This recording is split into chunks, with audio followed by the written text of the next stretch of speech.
우리는 지난주에 7번의 안식년이 지나고 찾아오는 희년에 대한 말씀을 나누었는데 7년째인 안식년을 다르게는 면제년이라고도 한다고 했습니다. 왜냐하면 그때에는 빚을 면제해주고 또 종이 된 사람들을 해방시켜 주었기 때문에 안식년을 면제년이라고도 불렀던 것입니다. 그런데 아직 안식년은 완전하지 못했고 그 안식년은 장차 오게 될 새로운 무엇인가를 기대하게 했는데 그것이 무엇이냐면 7번의 안식년이 지나고 찾아오게 되는 희년이었던 것이죠. 희년은 50년째 해 7월 10일 속죄일에 전국적으로 나팔이 울려 퍼지면서 시작되었습니다. 희년에는 안식년에 했던 것처럼 빚을 면제해주고 또 종을 해방시켜주는 것 외에 조상적으로부터 물려받은 땅이었지만 여러 가지 사정 때문에 팔렸던 자기들의 기업, 백성들에게 주셨던 하나님의 유업을 원래의 주인에게로 돌아가게 만드는 그러한 은혜의 해였던 것이죠. 그래서 이 말씀을 가지고서 우리는 땅이 회복된 것처럼 하나님께서 장차 믿는 우리에게 하늘나라, 하나님 나라를 유업으로 주실 것이라고 하는 말씀을 들었습니다. 그래서 우리가 이 땅에 살지만 어쩌면 이 땅에 살면서 우리에게는 한 평 혹은 두 평 아니 몇 평짜리 땅이 허락되지 않은 사람들이 많습니다.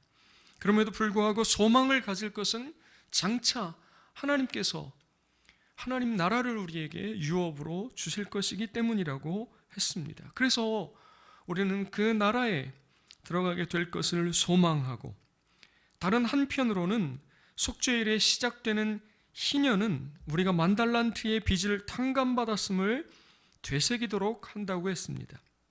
그런 것처럼 하나님의 무한하신 사랑으로 우리의 모든 죄가 다 용서받고 불쌍히 여김 받은 것처럼 다른 사람들, 우리의 이웃들에게 그런 무한한 사랑으로 불쌍히 여기고 용서하는 삶을 살아야 한다 하는 것이지요. 두 가지예요. 이 땅에 아직 살고 있습니다. 그때에, 그날에 하늘의 유업을 우리에게 주실 것을 기대하면서 다른 한편으로 이 땅에 우리 이웃들을 사랑하고 불쌍히 여기고 용서하는 삶을 살아야 한다 하는 것이 지난주에 말씀드렸던 속죄일에 시작되는 희년의 의미인 것이죠. 오늘은 좀 더 한 걸음 들어가서 도대체 희년의 삶을 살라는 것이 그러면 무엇인가 하는 것에 대해서 나누어 보도록 하겠습니다. 희년은 본문에 의거하면 한마디로 자유를 공포하는 것이라고 할 수 있어요. 자유를 선포하는 것, 자유를 외치는 것, 그것이 바로 희년이라는 것이죠. 이것을 보수적인 교회에서는 죄로부터의 자유, 마귀의 지배로부터의 자유로만 해석해 온 경향이 없지 않습니다. 물론 그것이 근본적이고 최종적인 것을 저는 믿습니다. 그래서 그 부분에 대해서 우리가 함께 나누게 될 날이 있을 거예요. 그러나 하나님의 말씀은 그것만이지 않다는 것이 바로 오늘의 주제인 것이죠.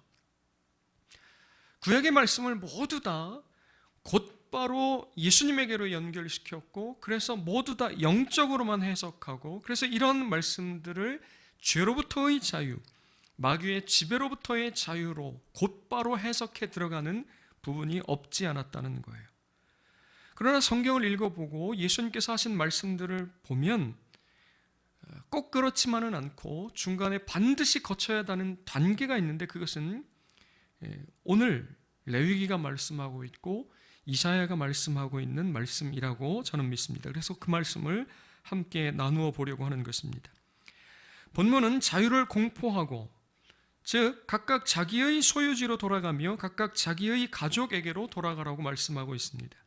그래서 희년은 세 가지, 빚의 면제, 종의 해방, 땅의 회복이라고 말씀을 드렸습니다. 이것은 적어도 레위기 본문 안에서는 경제적이고 정치적, 사회적인 회복을 말씀하는 것이 틀림없습니다. 영적 회복 이전에 경제적이고 정치적이고 사회적인 회복을 말씀하는 것이라는 사실입니다.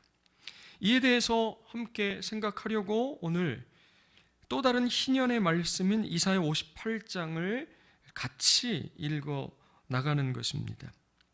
이사야 58장에 나오는 내가 기뻐하는 금식은 이라고 해서 마치 금식에 대해서 이야기하고 있는 것 같지만, 그러나 이 금식은 좀 더 특별한 금식, 속죄일 금식을 말씀하는 것이고, 일반적인 속죄일의 금식이라기보다는 희년이 시작되는 속죄일의 금식을 말씀하고 있는 것이라고 저는 생각해요. 이것에 대해서 증명하려고 하는 것이 오늘 말씀에 할 일은 아니어서 이에 대해서 잘 정리된 학자의 글이 있어서 교회 카페에 올려두었습니다. 읽어보시면 도움이 될 것 같습니다. 그래서 이사야 58장은 희년의 말씀, 좀 더 정확하게는 속죄일에 대한 말씀인데, 희년이 시작되는 속죄일에 행하여야 할 바른 금식에 대한 말씀이라고 할 수 있겠습니다. 자유를 공포하는 것, 그것을 오늘 이사야 말씀으로 연결시켜 보면 이렇게 되는 거예요. 흉악의 결박을 풀어주는 것입니다. 멍에의 줄을 끌어주는 것이고, 압제당하는 자를 자유하게 하며 모든 멍에를 꺾는 것입니다. 또 줄인 자에게 양식을 나누어 주는 것이고, 유리하는 빈민을 집에 들이며 헐벗은 자를 보면 입히고, 또 고륙을 피하여 스스로 숨지 아니하는 것입니다. 그 이후에 또 나와 있는 것처럼 멍에와 손가락질과 허망한 말을 제하여 버리고, 줄인 자에게 내 심정이 동하며 괴로워하는 자의 심정을 만족하게 하는 것, 이것이 자유를 공포하는 것이라고 말할 수 있는 것이죠.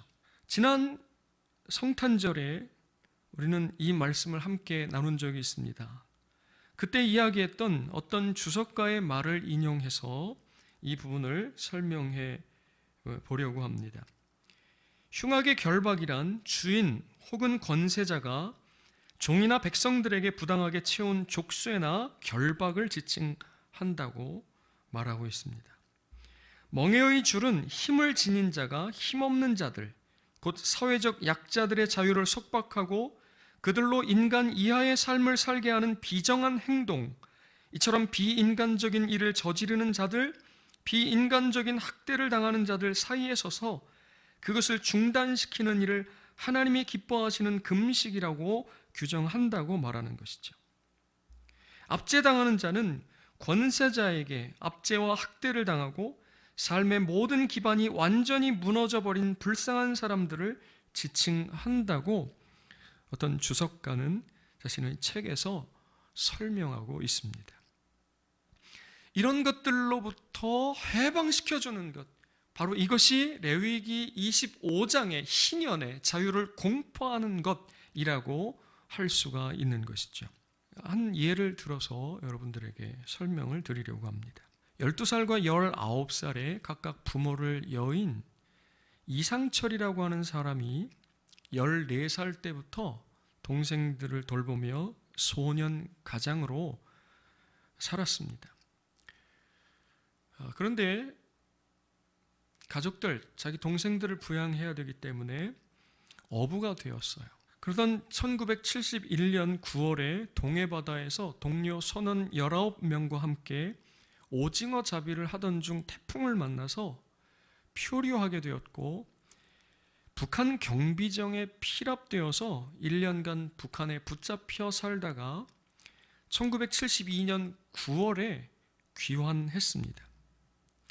이 사건으로 이상철은 수산업법과 반공법 위반으로 1년간 감옥살이를 하게 되고, 1974년 출소한 이상철은 자신이 없는 사이에 부모도 없이 자란 16살이 된 자기의 여동생은 시집을 갔고, 남동생 둘 중에 큰 남동생은 가게 점원으로, 막내 남동생은 남의 집에 양자로 들어가게 된 것을 알게 된 거예요. 가족이 다 풍비박산이 난 거죠. 그로부터 3년이 지나고 1977년에 거제도에 정착해서 결혼해서 일녀 일남을 두고 페인트 가게를 열었습니다. 1983년 그로부터 6년가량, 7년가량이 흐른 이후에 거제도 대우조선소에 시설관리부 반장으로 취업해 일하게 되었는데 그해 11월에 갑자기 보안부대에 잡혀 들어가게 된 거예요. 거기서 말할 수 없는 모진 고문을 받고 간첩이라고 하는 거짓 자백을 하게 한 것이에요. 이 사람이 자기는 간첩이 아니기 때문에 그 모진 고문을 받으면서도 아니라고 계속 얘기를 하는데 심지어는 직장 동료들을 붙잡아다가 고문하고 아내와 자기 동생들까지도 데려와서 고문을 하는데 이 사람이 다 들리도록 옆에 와가지고 하는 거예요. 자기가 고문당하는 것은 어떻게든 견디고 참고 했는데 자기 아내가 또 동생들이 심지어는 직장 동료들이 끌려와서 자기 때문이죠. 그러니까 나 하나만 고생하면 되겠거니 하는 생각으로 결국에는 거짓 자백을 하는 거예요. 그 와중에 이 형이 붙잡혀 들어가니까 바로 밑에 남동생은 어떻게 해결할 수가 없으니까 날마다 술로 나를 보내게 되고 그 결과 몇 년 안 돼서 간암으로 세상을 떠요. 아내는 그 조사 과정에 여자들이 그런 경우에는 더 모진 고난을 겪게 되는데 우리가 상상하는 그런 일들이 실제 일어나서 성고문을 받게 되고 성폭행을 당하게 됩니다. 그러는 동안에 그의 두 자녀들은 빨갱이 자식이라고 하는 딱지가 붙게 되고 온갖 어려움을 겪게 되는 삶을 살아가게 되는 거죠. 그러다가 17년형을 선고받고 15년간을 수감 생활을 한 뒤에 1998년에 출소하게 되는데 출소해서 가정으로 돌아갈 수가 없는 거예요. 그동안 자식들에게, 아내에게, 가족들에게 너무 큰 고통을 주었기 때문에 또 돌아간다고 하는 것은 간첩 아버지, 빨갱이 자식이라고 하는 삶을 계속 살아갈 수밖에 없는 상황이 되기 때문에 결국엔 이혼을 하고 돌아가지 못합니다. 딸의 결혼식도 가지 못하고 먼 발치에서 이렇게 봤다고 그래요. 울면서. 아들은 아버지를 얼마나 원망했는지 심지어는 호적을 정리하려고까지 했다는 거예요. 세상이 바뀌어서 2006년에 진실규명을 신청을 했는데 그로부터 4개월 만에 심장마비로 세상을 떠나게 되고 그 전에 이 가족들에게로 돌아갈 수 없어서 이 사람이 택한 길이 뭐냐면 불가에 귀의를 해서 승려가 된 거예요. 그리고 2006년 진실규명을 신청했는데 그로부터 4개월 만에 심장마비로 세상을 떠나게 된 거죠. 세상을 떠나게 될 때 아들을 만나려고 이렇게 했었는데 결국에는 만나지 못했다고 그래요. 그러면서 자녀들을 그리워하며 아들의 휴대폰에 마지막 유언 같은 음성 메시지를 남겼는데 거기에 이렇게 말했답니다. 세월이 흐르면서 진실이 밝혀질 테니 하나하나 풀어나가자. 아들아, 아버지는 간첩이 아니야. 그로부터 4년 정도 흘러서 2010년 진실위원회에서는 이것이 허위였다고 하는 사실이 밝혀졌고 그것을 토대로 2011년 가족들은 국가를 상대로 재심을 신청했어요. 그래서 그 재심에서 재판부가 잘못된 판결이었고 이 사람은 간첩이 아니라고 하는 사실을 마침내 밝혀내게 된 것입니다. 너무 늦어버린 거죠. 그 사람은 죽었고 가족은 다 풍비박산이 난 거예요. 설교를 마치고 이 설교를 제가 우리 교회 카페에 올려놓으면서 이 뉴스 기사를 원문을 같이 올려놓도록 하겠습니다. 흉악의 결박, 멍에의 줄, 압제당하는 자에 딱 들어맞는 예인 것이죠. 그런데 우리나라에 지나간 수십 년간 이런 일들이 얼마나 많이 일어났는지 몰라요. 정권이, 권력을 가진 자들이 아무 힘없는 사람들을 흉악의 결박으로, 멍에의 줄로 압제하고 죽이고 고문하고 풍비박산을 내버린 거죠. 그런데 그런 일들이 2020년 지금도 일어나고 있다고 하는 사실이에요. 이사야 58장의 9절에 말씀하고 있는 손가락질과 허망한 이 말은 이렇게 설명할 수 있습니다. 검찰 개혁과 언론 개혁에 대한 요구가 그 어느 때보다 또 뜨거운데, 그러면서 그들이 어떻게 일했는지 속속들이 밝혀지고 있습니다. 사건을 조작하고 유리하게 끌고 가기 위해서 가족들까지 끌어들이고 거짓말과 교묘한 말을 언론에 흘리면 언론은 사실 확인조차 하지 않고 사실이냐 아니냐 그런 걸 중요하게 여기질 않지요. 그저 그 사람을 잡아 죽이기 위해서 집중 포화를 퍼붓는 것이죠. 이때 언론에 흘리는 거짓되고 교묘하고 중상모략하는 말이 허망한 말이에요. 그것을 가지고 집중 포화를 날리는 것이 손가락질이라고 할 수 있습니다. 그런 후에 흉하게 결박을 하고 멍에의 줄로 묶고 압제하는 거죠. 이게 권력을 가진 자들의 모습이에요. 오늘날 누가 권력을 가졌는가 하는 것을 우리가 주의 깊게 살펴보아야 하는 것이죠. 두 가지 짧은 예를 더 들어보겠습니다. 2018년 예멘 난민들이 제주도에 들어왔을 때 지난번에도 말씀드렸지만 앞장서서 반대한 교회와 교인들이 있었습니다. 그러나 오늘 우리가 읽은 성경에는 유리하는 빈민을 집에 들이며 라고 말씀하고 있는 것이죠. 성경을 읽고 그것을 하나님의 말씀이라고 믿으며 예수님의 제자라고 하는 사람들이 어떻게 그 말씀을 읽고 어떻게 해석하고 어떻게 받아들이길래 그런 일들을 행할 수 있느냐 하는 것이에요. 누군가 교회에서 예멘이라고 하는 나라로 선교사를 나간다 그러면 모두 다 박수치고 아마 매월 5만 원, 10만 원 선교비를 보낼 거예요. 그런데 그 사람들이 우리에게 들어왔을 때 그들을 내어 쫓으라고 앞장서서 반대한 교회와 교인들이 있었던 것이죠. 성경이 명확하게 말씀하고 있습니다. 유리하는 빈민을 집에 들이라고 하는 것이죠. 다른 또 하나는 2014년 일어났었던 세월호 사건입니다. 여러분, 우리가 지금 당하고 있는 이 2020년도의 교회의 모습은 지나간 한 10여 년 집중적으로 교회가 저질렀던 일들이 쌓이고 또 쌓인 것들, 마침내 폭발한 것이라고 할 수 있어요. 아주 중요한 사건이 바로 세월호 사건입니다.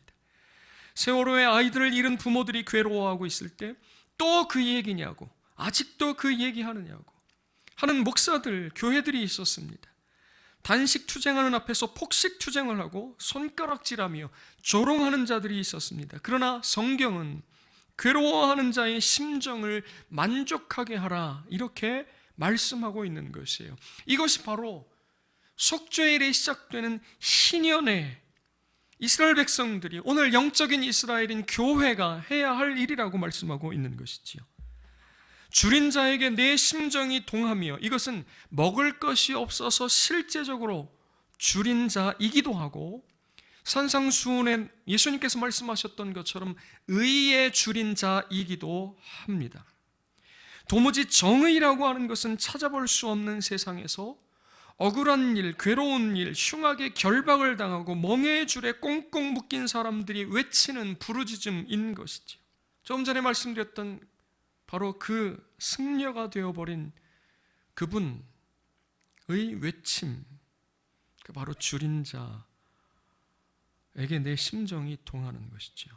그 부르짖음에 내 심정이 동하며 라고 말씀하고 있어요. 우리 그 교회에서 언제부턴가 정의와 공의에 대해서 얘기했고, 그것을 저에게 가르쳐준 교수님은 정의와 공의를 심정이 동하는 것, 마음을 같이 하는 것, 공감하고 동감하는 것, 이것이 바로 정의와 공의라고 설명하고 있습니다. 사도 바울은 이에 대해서 우는 자들과 함께 우는 것이라고 말씀하고 있어요. 도대체 성경을 어떻게 읽고 어떤 하나님을 믿기에 교회가, 목사가, 성도가 그따위 말을 하고 그따위 행동을 할 수 있느냐 하는 것입니다. 앞서 말씀드린 간첩 사건과 같은 그런 일이 얼마나 많이 일어났는데 그동안 교회는 도대체 어디에 있었단 말입니까? 해방을 맞이하고 민주화가 되기까지 수많은 사람들이, 우리의 이웃들이 흉하게 결박을 당하고 멍에의 줄에 묶여 신음하고 울부짖고 괴로워할 때 희년을 위해서 속죄의 은총을 받은 교회는 도대체 어떤 말씀에 은혜 받았고 어떤 말씀을 어떻게 읽었고 그 교회는 도대체 그 시간에 그때에 어디서 무엇을 하고 있었단 말입니까? 저는 자라면서 하나님께서 복을 주셔서 교회가 눈부시게 부흥하던 걸로 들었고 그렇게 알고 믿었습니다. 70년대, 80년대를 지나면서 집회만 하면 사람들이 몰려들고 교회 문만 열어놓아도 잘 되던 시절, 그렇게 사람들을 끌어모으고 앞다투어 엄청난 예배당을 짓고 그것으로 우리의 교회들이, 우리의 신앙이 하나님께 인정받고 나아가 복받았다고 말했고 그렇게 알았고 그렇게 믿었습니다.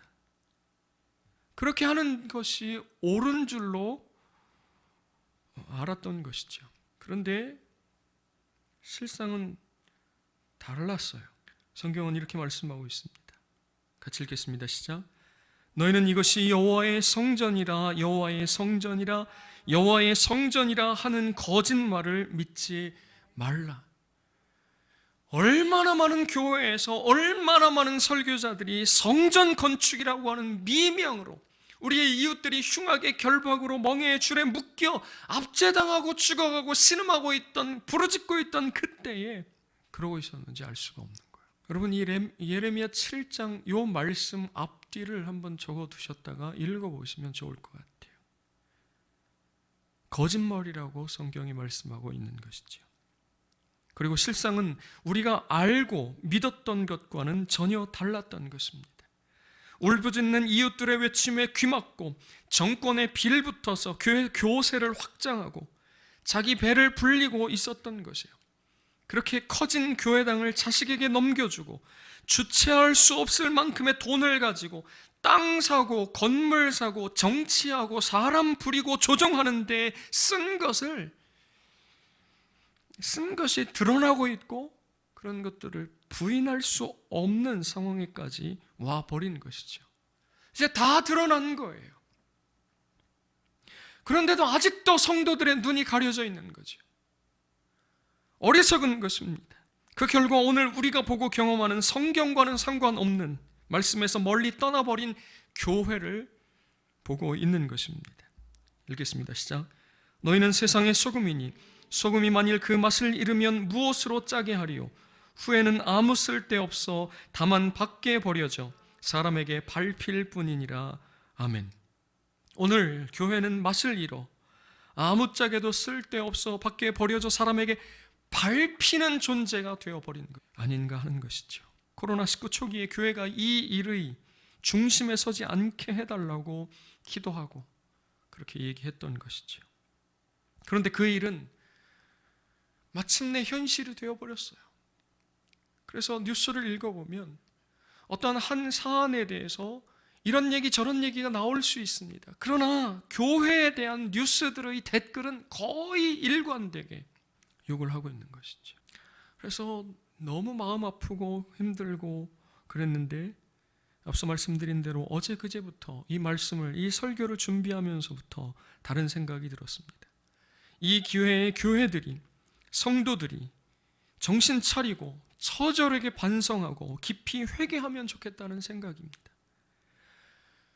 그래서 성경대로의 기독교, 말씀대로의 신앙이 회복되면 너무 좋겠다. 오히려 이 위기가 기회가 될 수도 있겠구나 하는 생각이 들기 시작한 것입니다. 여러분, 그 일을 위해서 꼭 기도해 주시기를 바랍니다. 우리의 자녀들이 그래서 성경대로의 기독교, 말씀대로의 신앙을 물려받아야 되지 않겠느냐 하는 것이지요. 2007년 상암 월드컵 경기장에서는 평양 대부흥운동 100주년을 맞아서 기념하는 집회가 있었습니다. 그 즈음에 그 집회 말고도 다양한 집회들이 있었고 너도 나도 회개해야 한다는 말을 했습니다. 그래야 교회가 산다고 한 것이지요. 그러나 그로부터 십수년이 흐른 2020년 그런 일은 일어나지 않았어요. 아무 일도 일어나지 않았고 오히려 교회는 내리막길을 더 내리달아서 오늘 2020년 코로나 시대의 교회의 민낯을 다 보게 되는 것입니다. 저는 이유가 무엇인가를 생각하게 되었어요.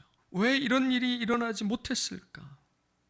그때에 모두가 얘기했던 것처럼 교회가 회개하고 그랬더라면 오늘 좀 달라지지 않았을까 하는 생각이 들었는데 그러지 않았어요. 그 이유는 저마다의 방법이 달랐던 것이죠. 저마다의 생각이 달랐기 때문에 그런 것입니다. 그리고 오늘 우리는 2020년 코로나 시국에 다시 같은 이야기를 하게 되었습니다. 회개, 회복, 달라져야 한다는 것이죠. 레위기 25장과 이사야 58장은 희년이 한국 교회가 회개하고 회복하여야 할 방향이라고 우리에게 알려주는 것 같아요. 같은 말씀을 보고 같은 하나님을 믿고 같은 신앙을 하고 있는 사람들이라면 회개가 그저 잘못했습니다라고 얘기하는 것이 아니라 그 방향이 바로 오늘 말씀하고 있는 희년이라고 하는 것이죠. 오늘 한국교회가 회개하고 회복하여야 하는 것, 그것은 바로 희년인 것입니다. 흉악의 결박을 풀어주고 멍에의 줄을 끌어주며 압제당하는 자를 자유하게 하고 모든 멍에를 꺾는 것입니다. 줄인 자에게 내 양식을 나누어 주며 유리하는 빈민을 집에 들이며 헐벗은 자를 보면 입히고 내 고륙을 피하여 스스로 숨지 아니하는 것입니다. 우리 중에서 멍에와 손가락질과 허망한 모아를 제하여 버리는 것이고 줄인 자에게 심정이 동하며 괴로워하는 자의 심정을 만족하게 하는 것, 그것이 바로 교회가 회개하고 회복하여야 할 것이라고 저는 믿는 것이지요. 그 일을 위해서 우리를 속죄하신 것이라고 믿습니다. 교회가 성도가 속죄의 은총을 받고 그 은총에 발 딛고 서서 외쳐야 할 자유라고 하는 것이 바로 지금 읽은 이 말씀들. 속죄의 은총을 받았으니 우리만 구원받았고 우리만 택함받은 주의 백성이라고 얘기할 것이 아니라 거기에 발 딛고 희년의 삶을 살아내야 하는 것이지요. 각각 자기의 소유지로 돌아가고 각각 자기의 가족에게로 돌아가 모두 화목하게 잘 사는 것. 정부나 권력을 가진 자들이 희년 말씀에 맞게 움직이면 잘한다고 격려하고 힘을 보태고 함께 할 수 있는 것들은 함께 하는 것이죠. 나와 생각이 다르기 때문에, 나와 진영이 다르기 때문에, 나는 보수인데 진보가 정권을 받으면 무조건 반대하고, 나는 진보인데 보수가 정권을 잡아도 마찬가지 무조건 반대하는 이런 유치한 짓거리를 교회가 더 이상 성도가 하지 말고 희년 말씀이 기준이 되어서 예수님께서 하신 것이 표준이 되어서 어떤 정권이든 이 말씀에 맞게 움직여가면 잘한다고 하고 격려하고 힘을 보태고 함께 하는 것이죠. 그러나 그가 누구이든지 간에 어떤 권력을 가졌던지 간에 이 희년 말씀과 역행하고 반대하고 한다면 교회가 반대하고 저항해야 되겠죠. 그것이 교회가 해야 할 일, 회복되어야 할 희년, 살아내야 할 주의 뜻이라고 저는 믿는 것입니다. 이제 말씀을 마치려고 합니다. 2020년 코로나19로 어렵고 힘든 이 시기에 하나님께서 크게 은혜를 베풀어 주셔서 한국 교회가, 그리고 저와 여러분이 예수 그리스도께서 어떻게 십자가에서 죽으심으로 또 부활하심으로 우리에게 속죄의 그 놀라운 은총을 베풀어 주셨는지를 다시 기억하고, 그 속죄의 은총에 발 딛고 서서 어떻게 신년의 삶을 살라고 명령하고 말씀하시는 것인지 깊이 생각하고 거기로 돌아가야 될 줄 믿습니다. 하나님께서 은혜 베풀어 주셔서 이 위기 오히려 기회로 삼아서 교회가 희년을 회복하고 이 땅에 흉악의 결박을 당하고 멍에의 줄에 꽁꽁 묶여 있고 압제당하는 우리의 모든 이웃들과 가난하고 낮은 자들을 함께 섬기고 받아들이고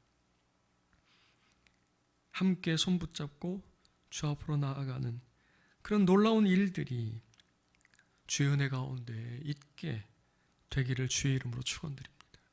그것이 오늘 회복되어야 할 한국 교회의 모습이고 성도들의 모습이라고 저는 믿습니다. 그런 은총 베풀어 주시기를 주님의 이름으로 축원드립니다. 기도하겠습니다.